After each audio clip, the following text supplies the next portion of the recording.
As of in legislative session, I ask unanimous consent that the Committee on Health, Education, Labor, and Pensions be discharged from further consideration of S4394, and the Senate proceed to its immediate consideration. Further, that the bill be considered read a third time and passed, and that the motions to reconsider be considered made and laid upon the table.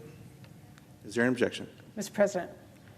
Senator from Washington. Thank you, Mr. President. Reserving the right to object, I'm very concerned that this bill would overrule FDA experts and do so without even going through regular order. We should be setting a very high bar for doing anything like this, and I do appreciate my colleague's concern that he's bringing to the floor today for growers in his state.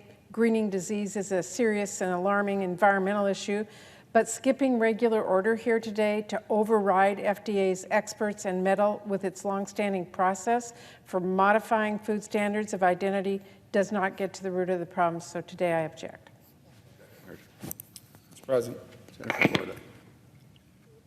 Senator from Florida. Yes, sir.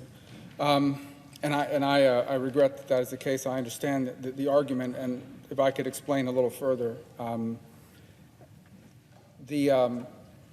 So Florida is identified with the citrus industry. People have long understood it as such. It's a big part of our state. And here's the best way to describe this to people. About 60 years ago, the FDA created a standard for what they consider pasteurized orange juice.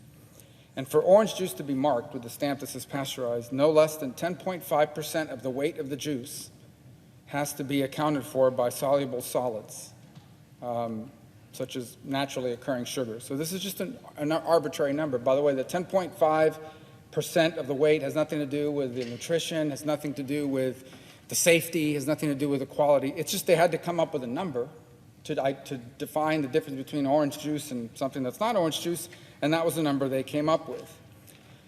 And so for decades, the citrus industry in Florida has been following that specification, and it hasn't been a problem.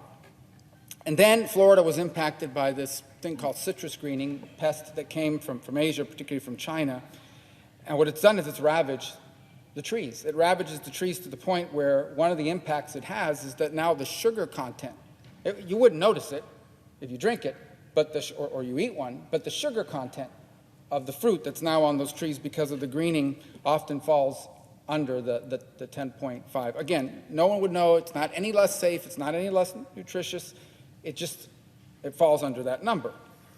And then, obviously, the hurricane we had in 2016 made those problems even worse when they suffered the loss of a bunch of trees. And so now, to meet this arbitrary 10.5% threshold, the juice processors in Florida, they have to now blend in oranges and orange juice that have higher sugar content, and they usually have to import it from a foreign source. Again, there's no health benefit to doing that. In fact, you could probably argue that less sugar is probably better. You wouldn't taste the difference. You wouldn't know it. I put 2 glasses of orange juice in front of you, one with the number they're asking for, which is 10%, and the other one with 10.5. You wouldn't notice the difference. So they've been asking the FDA to change the standard so they don't have to import a bunch of oranges from Brazil and mix it just to be able to hit the sugar content. And if they can't do it, then the only thing that changes is that the final product can't be marketed as Florida orange juice. And that's really the challenge that we're facing here. We would love for this to go to a normal process. The problem is by the time the FDA makes a decision on it, there may not be any growers left. And let me explain why that is a problem. These citrus growers sit on valuable land. Every developer in the state's trying to get their hands on that land. They'd love to develop it into a mall, into an industrial park. We're facing those problems everywhere. Once you turn farmland into a commercial use, industrial use, a housing development, you never get it back.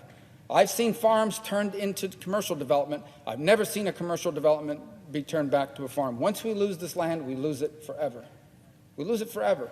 So not only is it important to have it from a food security standpoint, but from an environmental standpoint, having something remain in agriculture where the people who own it care deeply about the quality of the land and the water usage because it's key to their existence is a better use of the land than once you turn it into an industrial park.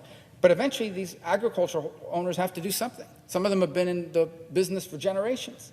But at some point, they cannot grow enough fruit to justify the continuing in business. They've got people offering millions and millions of dollars to buy their land from them.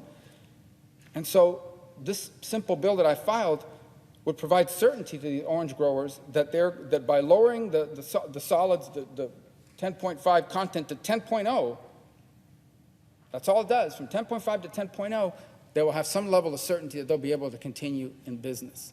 So I regret that there's an objection here today. I understand the desire to follow the FDA process, but I just want to be clear.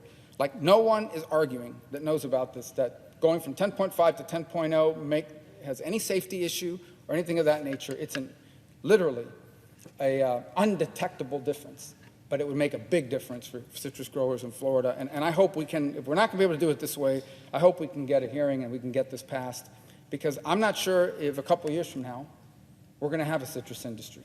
And if we lose them, we'll lose that land and we'll never get it back. I yield the floor.